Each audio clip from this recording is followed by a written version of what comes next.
Come ride the little train that is rolling down the tracks to the junction. Forget about your cares, it is time to relax at the junction. Lots of curves, you bet, and even more when you get to the junction. Petticoat Junction. There's a little hotel called the Shady Rest at the junction. Petticoat Junction. It is run by Joe. Come and be his guest at the junction. Petticoat Junction. Here's our lady M.D. She's as pretty as can be at the junction. Petticoat Junction.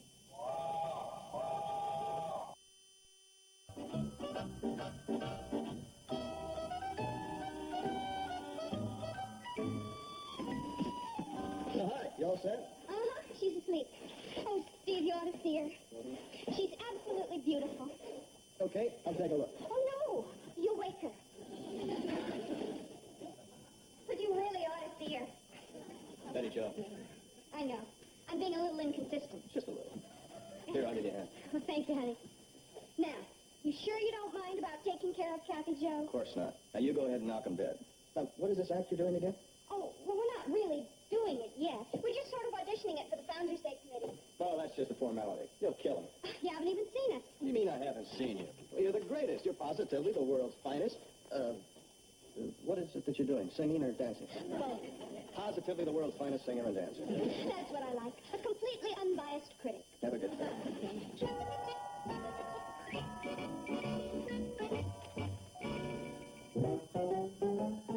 Tell me, pretty maiden, are there any more at home like you? There are a few, kind sir, but simple girls and proper too. Then tell me, pretty maiden, what these very simple girlies do. Kind sir, their manners are perfection, and the opposite of mine. Then take a little walk with me, and then I can see what a most particular girl I does. may love you too well to let you go and flirt with those at home, you know, for I must love someone. And why not me? Yes, I must love someone really, Yes, you must love someone really. for I must love someone really, and it might as well be you.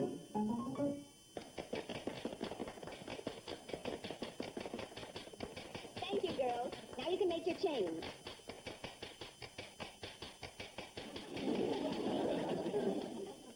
Didn't you think it was nice? No. I'm inclined to resent that, Selma. I thought we were pretty good. I thought you were darn good. Thank you, Doctor. What's your beef, Selma? It's not fitting for the occasion, not fitting at all. Well, perhaps I should explain. You see, it was all my idea. Your idea? Yes, and what we were trying to do was... Trust an outsider to barge in and upset tradition. Upset tradition? You mean put a little life on a pretty dull occasion? Dull occasion? It is the anniversary of the founding of Hooterville by my late husband's great-great-uncle Cyrus Plout. Who was a pretty dull fella, if you ask me. Nobody did. And Mr. Carson, if your lodge intends to stage the ceremonies this year, they'd better pay more attention to the dignity of the occasion. Selma, if there's one thing the Camels has got, it's dignity. Oh? Running around in their silly little humps. Silly little hump. Oh, look, please let me explain. You see, my idea was to dramatize musically the span of time, a sort of then and now idea. Now, what you just saw exemplifies then, following which we intend to present... Ready, Janet. Put on the record.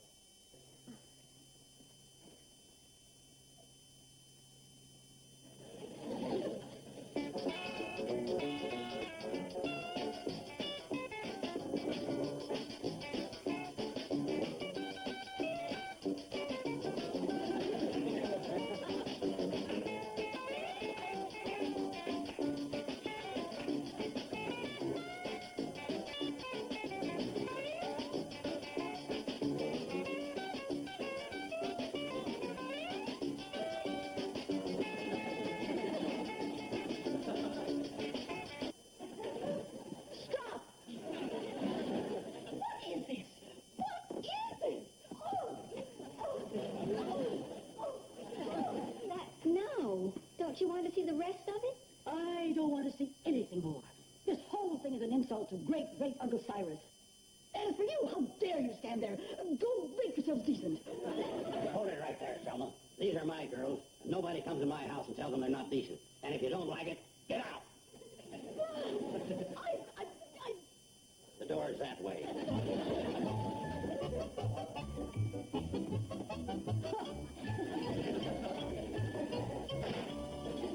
Uncle Joe, I'm proud of you. Oh, you were just fine. Yeah, Joe, you are all right. You spoke right up to her. Thanks, Uncle Joe. Good to have you on our side. Who says? What? Who says I'm on your side? You just sabotaged Founders Day. Uncle Joe? Oh, go make yourselves decent.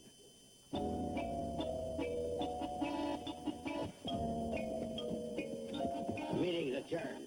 Doggone it. What do you suppose happened? Oh, he just blew a fuse.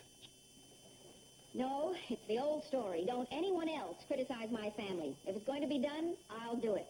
I must say, I kind of admire him for that. Yeah, I guess so. Well, I suppose we're back to the same old founder ceremony, if we even have one after all this. Dear, I've really done it, haven't I? No, you were just trying to help, that's all. And you were doing a darn good job, too. Have you any idea what a regular founder ceremony is? No, I've never seen one. Well, it's supposed to commemorate the historic event of Selma's late husband's great-great-uncle Cyrus planting Founder's Oak. And, of course, all his great words of wisdom are always recited. And then Henrietta, that's Selma's daughter, jumps out of the covered wagon and kisses the good old earth. Oh, that sounds exciting. Well, I have a very low threshold of excitement. What is that you want us to do, Janet? You don't say you want us to give up the act. Uh-oh. That is what you're going to ask us to do, isn't it? Well, does it really mean that much? Would you mind so much dropping it in the interest of harmony? You mean just forget about all the hours we spent rehearsing? Well, Dave making the costumes. Well, Bobby Joe, what do you think? I see. Oh, look, we realize that there are two sides to every question, but why is it that it always has to be the young people who give in when something like this comes along? Yay! What do you mean? Well, just that while we respect our elders, we think that we should be given some consideration, too. Yay! Almost everything in the valley is run by the older people. And I suppose that's okay because they've earned it. But somewhere along the line, there's got to be room for us. And if there is, and we're asked to participate, we feel that we should be allowed to do things our own way. Yay! Now something, Billy Joe. You're terrific. You ought to give talks. Well, maybe you should give talks. Well, anyway, I'm on your side. I'll see what I can do about it.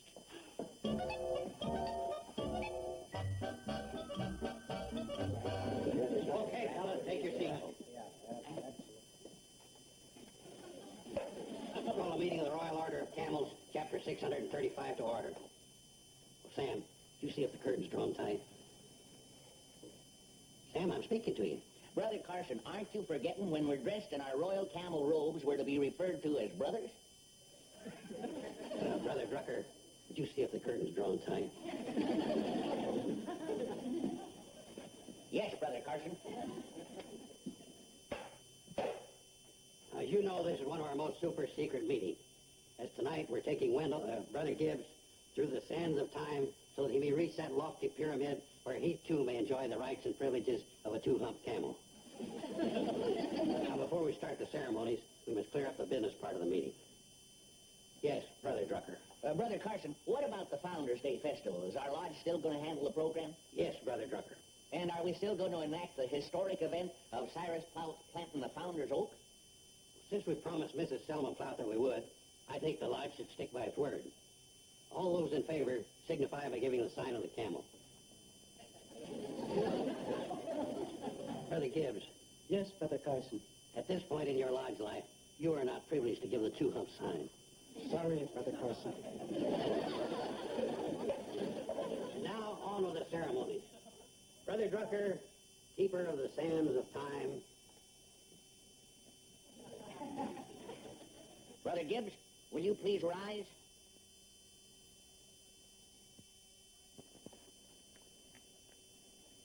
And as you reach the great oasis of life, Do you solemnly swear to... Excuse me, gentlemen, but I... Don't look! Don't look! Sorry. This was supposed to be a secret meeting. How did you find out we were here? Well, I read the notice on your bulletin board, Mr. Drucker. You stupid dunderhead.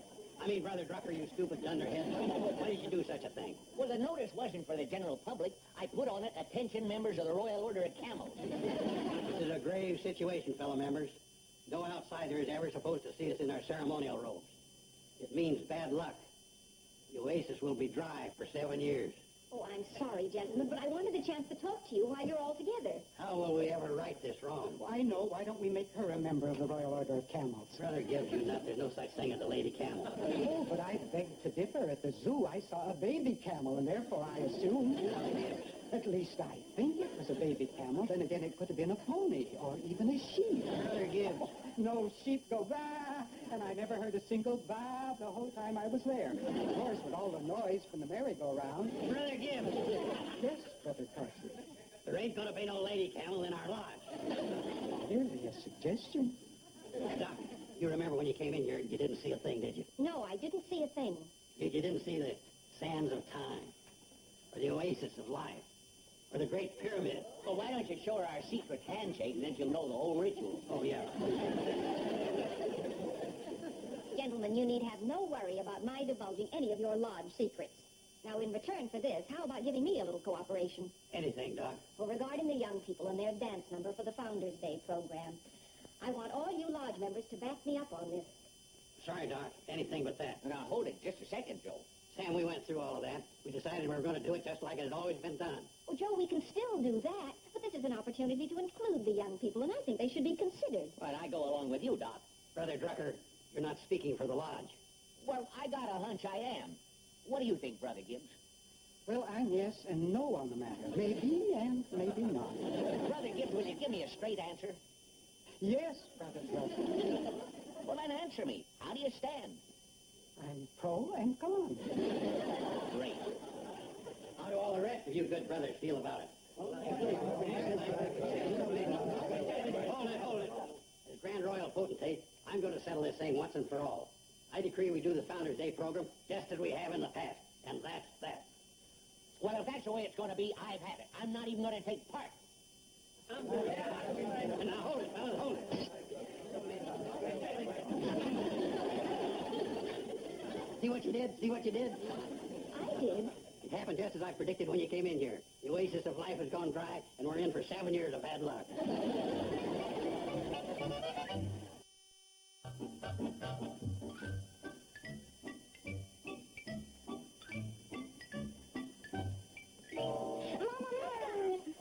Henrietta Plout, are you trying to make me swallow these pins? Sorry, Mama, I just wanted to ask a question. What is it? May I? No. Mama, you didn't even let me ask. That's not the American way. All right, we'll do it the American way. What is the question? May I change costume? No. Satisfied? Not really. Mama, why do I have to wear these clothes and kiss the good earth every Founders' Day?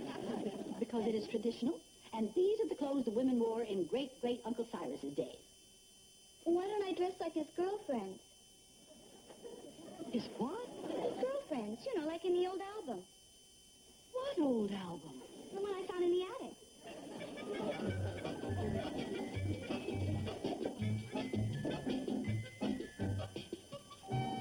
See? Here's Uncle Cyrus in front of a saloon. No. It must be. Yes, it's called Plout's place. Look at Uncle Cyrus's lady friends. See, it says Cyrus Plout presents 20, count 'em, 20 curvaceous cuties. And look what they're not wearing. Henrietta, that is a no-no. This is not the official family album. But I found it in the attic. That's why it was in the attic. Now, this is the official album.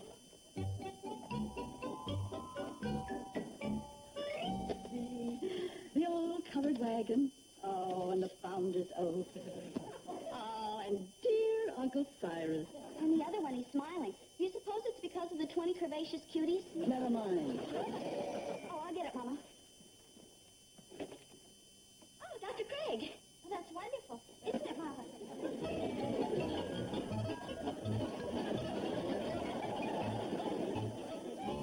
Won't you come in? Thank you, Henrietta. Hello, Selma. Oh, how do you do, Doctor? We were just trying on Henrietta's costume for the festival. Oh, searching, isn't it? Very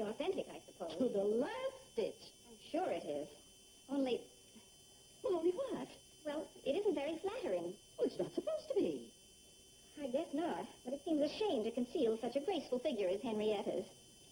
Henrietta? You have very nice features, and you move gracefully. Hasn't anyone ever told you that? Well, I'm telling you now.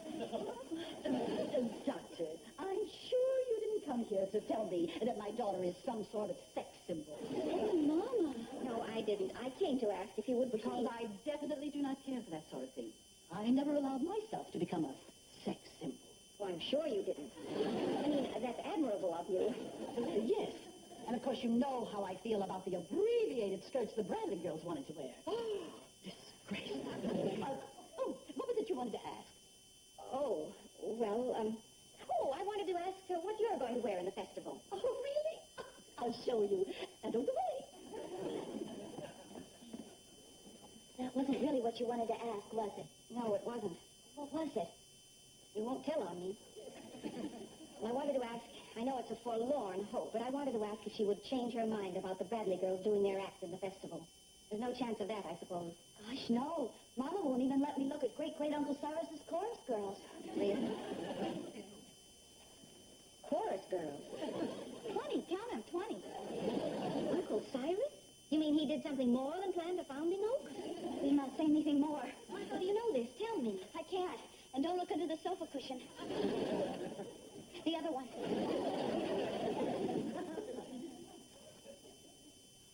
Uncle Cyrus, saloon keeper. Cyrus Plout presents 20, count 'em, 20 curvaceous cuties. Here we are. Oh, what do you think? That's very practical, I guess. Very. But you'll never be one of Uncle Cyrus's curvaceous cuties with that. Well, I should hope. What? That's what I found. Oh, no. So what are you going to do about it? Nothing. I trust that you are every bit as broad-minded as I am, Selma.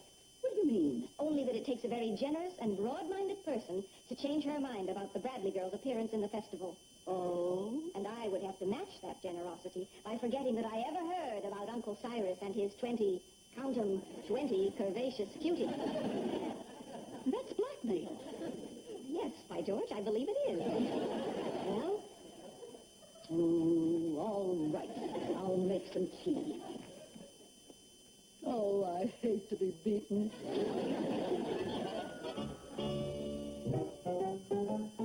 Tell me, pretty maiden, are there any more at home like you? There are a few, kind sir, but simple Hold it, everybody. Here comes trouble. Selma Plout? Might have known she wouldn't hold out for long. I could have sworn she seemed so agreeable. That's when she's the most dangerous. You ever seen her smile? Like a barracuda. Selma, what a pleasure. Oh, Selma, what can we do for you? You haven't changed your mind. You know, Doctor, I told you I hate to be beaten. So? So, if you can't lick 'em, join 'em! Selma, baby, you're in. I'm going to sing every note to you.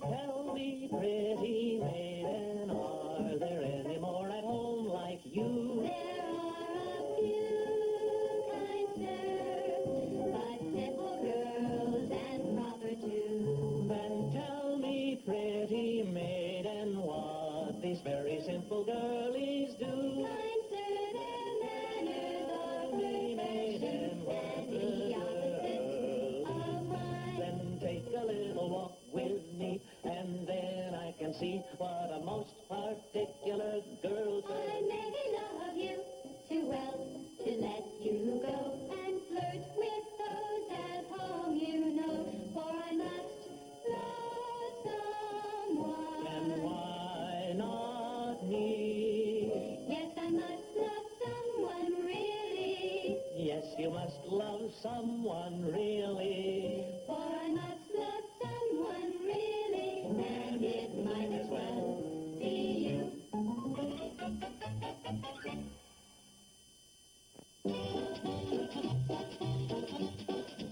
Tonight, an $8 million movie, Mickey Rooney and Hugh O'Brien star in the wartime thriller Ambush Bay. Now, stay tuned for Green Acres. Next, here on TV 39.